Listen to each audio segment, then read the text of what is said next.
Chapter 12. Now about that time Herod the king stretched forth his hands to vex certain of the church. And he killed James the brother of John with the sword. And because he saw it pleased the Jews, he proceeded further to take Peter also. Then were the days of unleavened bread. And when he had apprehended him, he put him in prison and delivered him to 4 quaternions of soldiers to keep him, intending after Easter to bring him forth to the people. Peter therefore was kept in prison, but prayer was made without ceasing of the church unto God for him. And when Herod would have brought him forth, the same night Peter was sleeping between 2 soldiers, bound with 2 chains, and the keepers before the door kept the prison. And behold, the angel of the Lord came upon him, and a light shined in the prison. And he smote Peter on the side and raised him up, saying, Arise up quickly. And his chains fell off from his hands. And the angel said unto him, Gird thyself, and bind on thy sandals. And so he did. And he saith unto him, Cast thy garment about thee, and follow me. And he went out and followed him, and wist not that it was true which was done by the angel, but thought he saw a vision. When they were past the first and the second ward, they came unto the iron gate that leadeth unto the city, which opened to them of his own accord. And they went out and passed on through one street, and forthwith the angel departed from him.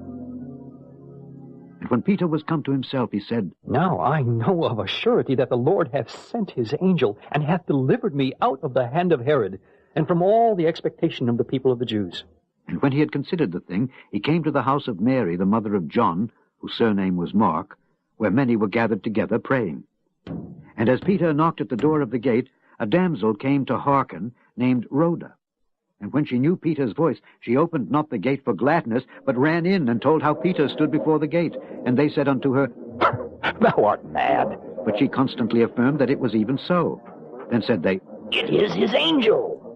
But Peter continued knocking. And when they had opened the door and saw him, they were astonished. But he, beckoning unto them with the hand to hold their peace, declared unto them how the Lord had brought him out of the prison. And he said, Go show these things unto James, and to the brethren. And he departed and went into another place. Now as soon as it was day, there was no small stir among the soldiers what was become of Peter.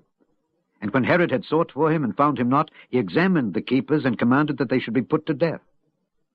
And he went down from Judea to Caesarea, and there abode. And Herod was highly displeased with them of Tyre and Zidon. But they came with one accord to him, and having made Blastus the king's chamberlain their friend, desired peace, because their country was nourished by the king's country. And upon a set day Herod, arrayed in royal apparel, sat upon his throne, and made an oration unto them. And the people gave a shout, saying, It is the voice of a god, and not of a man.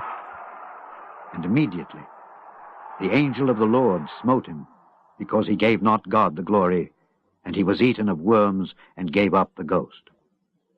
But the word of God grew and multiplied. And Barnabas and Saul returned from Jerusalem when they had fulfilled their ministry, and took with them John, whose surname was Mark.